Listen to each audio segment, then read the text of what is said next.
दुनिया जिस स्वास्थ्य, स्थिरता और संतुलन की तलाश कर रही है, दरअसल उसकी जड़ें जुड़ती हैं हमारी पारंपरिक पद्धति और हमारी परंपराओं से। और इसी का वैश्विक मंचन है ट्रेडिशनल मेडिसिन्स पर होने वाला दूसरा WHO ग्लोबल समिट।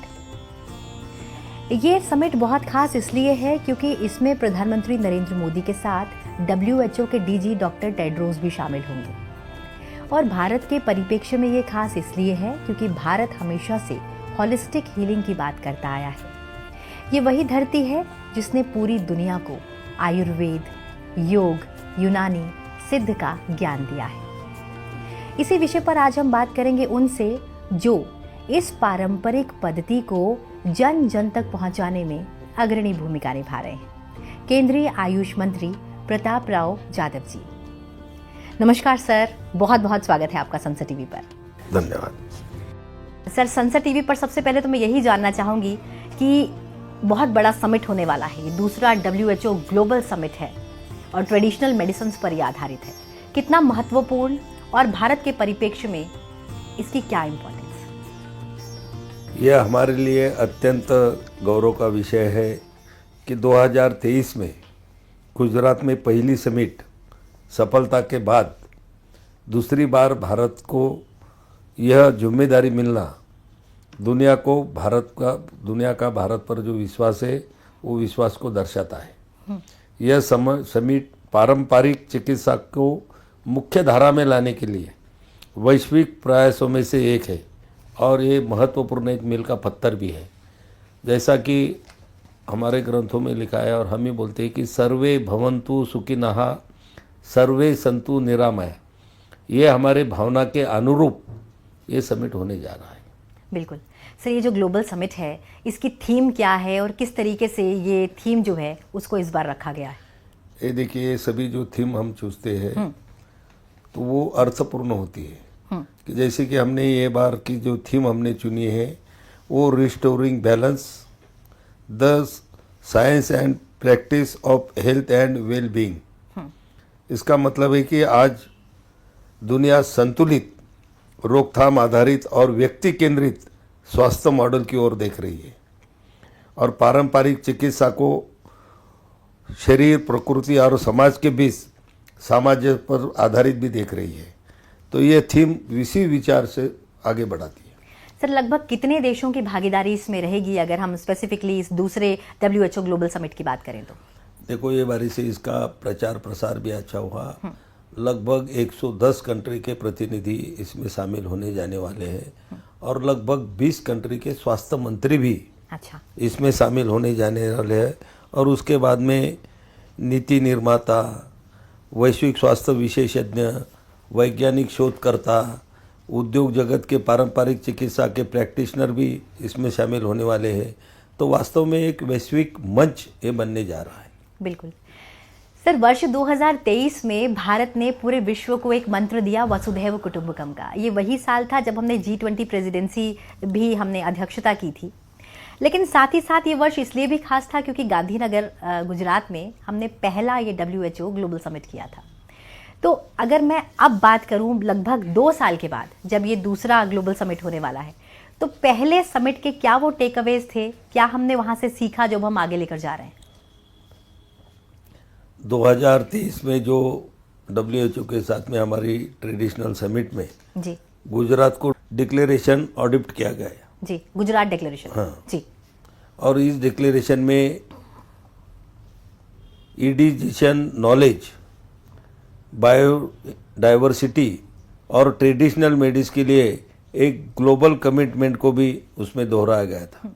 इसमें WHO को 2025 से 2034 तक की ट्रेडिशनल मेडिसिन को स्ट्रेटेजी के लिए भी कमिटमेंट को दोहराया गया है। तो ये जो है कि इंटीग्रेटेड भी हो, WHO उस पर भी काम कर रहा है। और जो भी हमारी ट्रेडिशनल दवाई है जो बाहर के कंट्री में भी जाती है, तो जब WHO जब उसके साथ में रहेगा तो WHO को पूरी दुनिया में मान्यता है। बिल्कुल। और आयुर्वेद बाकी की दुनिया के लिए नया हो सकता है, तो उनका भी विश्वास उस पर बैठने के लिए निश्चित रूप से WHO के साथ में जो हमारा काम चल रहा है आयुष मंत्रालय का, ये सभी दवाई या जो हमारी प्राकृतिक चिकित्सा पद्धति है कि इसका भी फैलाव होगा और दुनिया के लोग भी इसको ज़्यादा पैमाने पर अपनाएंगे। इसके लिए भी इसका महत्व बहुत आता है और 2023 में हमने सफल आयोजन किया था, अभी 2025 में भी हो रहा है। देखो अभी इतने सारे कंट्री अगर उसमें आ रहे हैं तो इसका मतलब है कि लोग हमारे आयुर्वेद को पहचान गए हैं। उसका प्रचार प्रसार भी इससे बहुत ज़्यादा होगा और हमारी जो प्राकृतिक चिकित्सा पद्धति है, जो हमारे ऋषि मुनियों की खोज है, 5000 सालों से भी पहले से हमारे भारतवर्ष में हम उसको अपनाते आए हुए हैं, तो इसको दुनिया भी अपनाए और अच्छा अपना जीवन व्यतीत करे। सर, आपने औषधीय तत्वों की बात की, मैं एक स्पेसिफिक औषधीय तत्व पर फोकस कर रही हूँ जो कि इस बार मंत्रालय ने भी फोकस किया है और समिट के इत्र भी उसे ज़्यादा फोकस किया जा रहा है, अश्वगंधा, जिस पर एक साइड इवेंट आयोजित किया जा रहा है। क्या कारण है कि अश्वगंधा पर इतनी बात हो रही है? ये जो अश्वगंधा जो है, अश्वगंधा भारत की सबके प्रतिष्ठित और वैज्ञानिक रूप से अध्ययन की गई औषधीय वनस्पतियों में से एक है। अच्छा। और यह परंपरा और आधुनिक विज्ञान के बीच एक मजबूत पुल भी है। इस साइड इवेंट के माध्यम से हम उसके पारंपरिक महत्व और आज के समय में उसकी वैश्विक उपयोगिता को उसके माध्यम से हम उजागर करने जा रहे हैं। अच्छा सर, ये जो आयुष प्रणालियां हैं ये वैश्विक स्वास्थ्य में किस तरीके से योगदान दे रही हैं? आयुर्वेद, योग और प्राकृतिक चिकित्सा, यूनानी, सिद्ध, सोवा रिगपा और होम्योपैथी, ये सभी प्रणालियाँ सुरक्षित, समग्र और समय परीक्षित स्वास्थ्य समाधान सबको प्रदान करती है। आज पूरी दुनिया प्राकृतिक लाइफस्टाइल आधारित और प्रिवेंटिव हेल्थ केयर की ओर बढ़ रही है और आयुष इसी आवश्यकता को पूरा करता है। सर, जामनगर में जो WHO का एक ग्लोबल सेंटर शुरू हुआ है, इसका क्या महत्व है? किस तरीके से ये लोगों के लिए जो है वो यूजफुल साबित होगा? यह भारत की क्षमता और विश्व के विश्वास का प्रतीक है। WHO द्वारा भारत के साथ मिलकर स्थापित किया गया यह केंद्र पारंपरिक चिकित्सा में वैश्विक शोध, नवाचार और सहयोग का प्रमुख संस्थान भी बन गया है। यह भारत को इंटीग्रेटिव हेल्थ केयर के भविष्य के केंद्र के रूप में भी स्थापित कर रहा है। सर, क्योंकि अभी कुछ ही दिन रह गए हैं समिट को, तो समिट प्रभावी हो, इसका जो इम्पैक्ट है ये लोगों तक जाए, तो उसके लिए आप क्या कुछ तैयारियां कर रहे हैं? आयुष मंत्रालय की ओर से क्या कुछ किया जा रहा है? ये आयुष मंत्रालय और WHO ने पिछले कई महीनों से जी मिलकर विस्तृत योजना बनाई है। उसमें वैज्ञानिकों के सत्र होंगे, प्रदर्शनी भी बहुत बड़े पैमाने पे वहाँ पर हम लगा रहे हैं।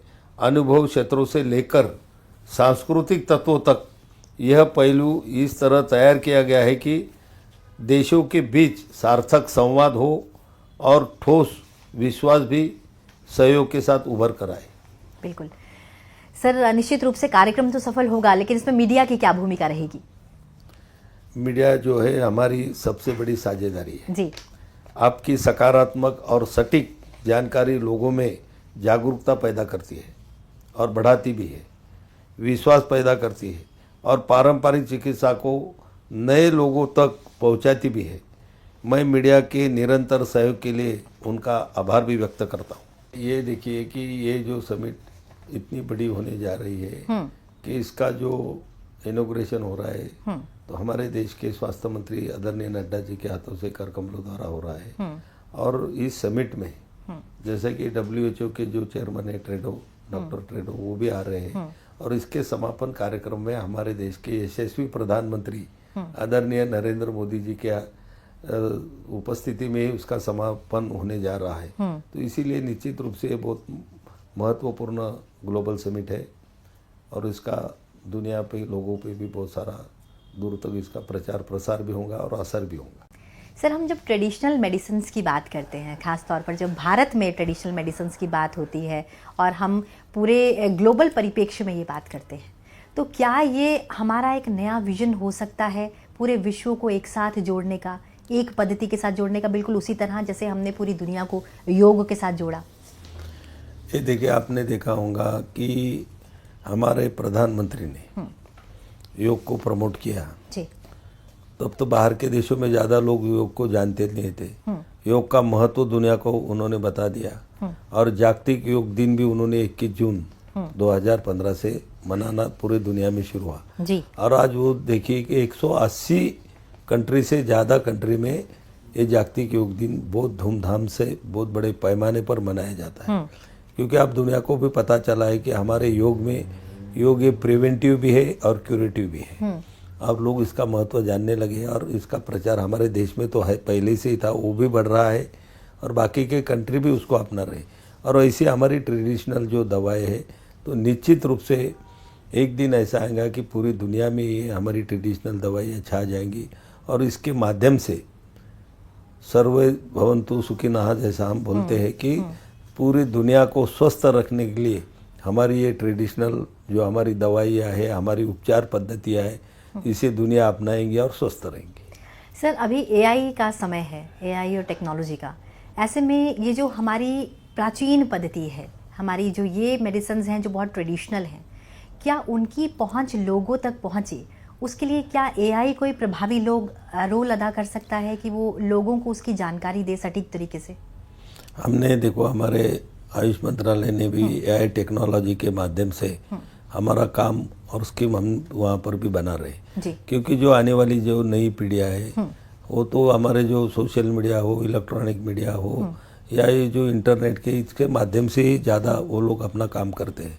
तो उसके माध्यम से हम नई पीढ़ी को भी प्रेरित कर सकते हैं एआई टेक्नोलॉजी के माध्यम से कि ये प्राकृतिक चिकित्सा पद्धति और हमारी ये पारंपरिक हमारी जो दवाएं है, आयुर्वेदिक दवाई या हमारे आयुष की दवाएं भी कितनी प्रभावशाली और कितनी असरदार है, इसका प्रचार प्रसार भी उसके माध्यम से होता है और लोगों को आयुष के तरफ, आयुष के उपचार पद्धति के तरफ लाने में भी एआई टेक्नोलॉजी का हमें बहुत सारा उपयोग है। सर, आपने जैसा कि बताया कि ये जो थीम है इसका जो मेजर फोकस एरिया है वो बैलेंस है। जब हम बैलेंस की बात करते हैं और जब हम पीछे मुड़कर लोगों को देखते हैं तो आजकल एक बहुत आम और सबसे ज़्यादा परेशान करने वाली प्रॉब्लम है मेंटल बैलेंस। मेंटल इम्बैलेंस होने से जो व्यक्ति है वो अपने जीवन को स्वस्थ रूप से नहीं जी पाता, साधारण तरीके से नहीं जी पाता।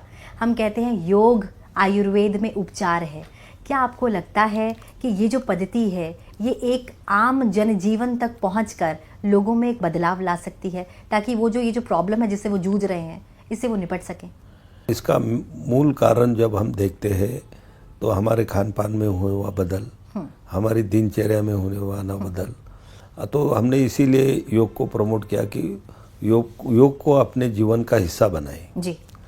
और उसके बाद में जो आयुष आहार की बात की कि खान पान में भी बदलाव लाए जो अपने हेल्थ के लिए अच्छा है, कि जिससे खान पान करने से कोई बीमारी ही ना हो। वो भी आयुष आहार भी प्रिवेंटिव भी है, क्यूरेटिव भी है जी। तो हमारी जो पारंपरिक उपचार पद्धति है, ट्रेडिशनल दवाएं या बोलते हैं कि हमारी पद्धतियां हैं, तो ये दोनों तरफ से काम करती है।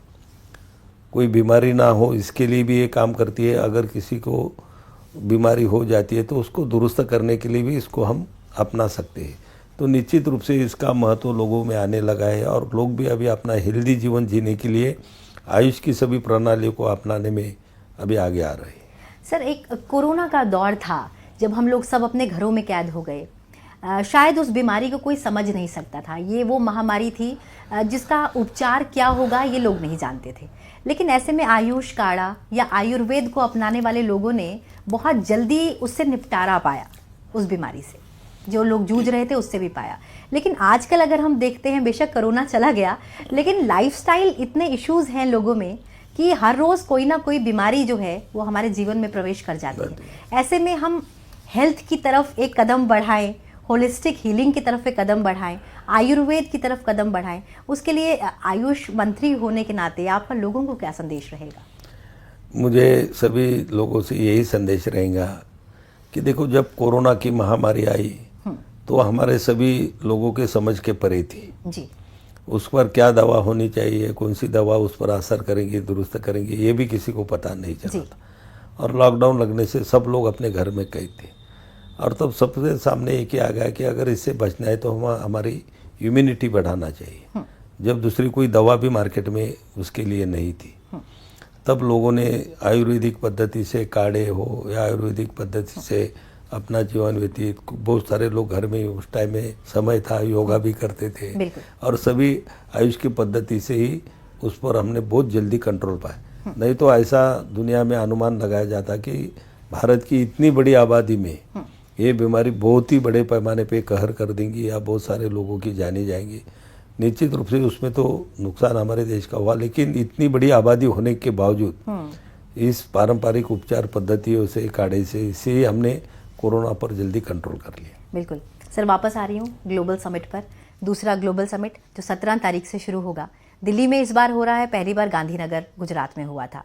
समापन सत्र में प्रधानमंत्री खुद शामिल होंगे और सबसे बड़ी बात यह है कि WHO के DG डॉक्टर टेड्रोस भी इसमें शामिल हो रहे हैं। कितनी बड़ी उपलब्धि ये और कितना इम्पैक्ट इसका पड़ेगा लोगों पर? देखो, ये भारत की प्रतिबद्धता का स्पष्ट संदेश है कि माननीय प्रधानमंत्री की उपस्थिति दर्शाती है कि भारत वैश्विक स्वास्थ्य और कल्याण के एजेंडा को कितनी प्राथमिकता दे रहा है और उसके आगे ले रहा है। पारंपरिक ज्ञान को आधुनिक विज्ञान के साथ मिलाकर आगे बढ़ाने के लिए भी हमारा देश और हमारे प्रधानमंत्री कितने गंभीर है, इसको भी ये दर्शाता है। सर, ये जो ग्लोबल समिट हो रहा है दूसरा, इससे आपकी क्या आशा है? मेरी आशा यही है कि यहाँ होने वाली चर्चाएं और सहयोग दुनिया को अधिक समावेशी, संतुलित और टिकाऊ स्वास्थ्य की मॉडल की ओर ले जाएंगे। यदि हम देशों के बीच साझेदारी को मजबूत कर सके और पारंपरिक चिकित्सा को लाभों के विश्व के हर व्यक्ति तक पहुंचा सके, तो यह समिट अपना उद्देश्य पूरा करेगा। सर, वर्ष 2047 तक एक लक्ष्य है भारत का, विकसित भारत का लक्ष्य। ऐसे में प्राचीन पद्धति को हम अपना रहे हैं, हम अपनी प्राचीनता की ओर बढ़ रहे हैं, आधुनिकता के साथ चल रहे हैं, लेकिन प्राचीनता को साथ लिए। ऐसे में आज कोई संदेश जो आपके दिल से निकले और आप हमारे आम जन के साथ साझा करना चाहें, तो मैं ज़रूर चाहूँगी कि आप हमारी जनता को कोई संदेश दें। इसी WHO के ग्लोबल समिट के माध्यम से मैं हमारे सभी लोगों को यही संदेश देना चाहूँगा कि देखिए कि हम हमारी सारी उम्र पैसा कमाने के लिए खर्च करते हैं और आखिरी के समय में वही ज़िंदगी बचाने के लिए वो कमाया हुआ पैसा खर्च करते हैं। हमारे शास्त्रों में भी कहा गया है कि धन संपदा का जितना महत्व है, तो आरोग्य संपदा का भी उससे ज़्यादा महत्व है। तो हम जैसा हमारे व्यवसाय में मग्न रहते हैं, ज़्यादा से ज़्यादा टाइम देते हैं, तो उन्होंने कुछ समय अपने स्वास्थ्य के लिए भी देना चाहिए। और अपना स्वास्थ्य स्वस्थ रहेगा तो निश्चित हमारा सभी देश भी हमारा स्वस्थ रहेगा।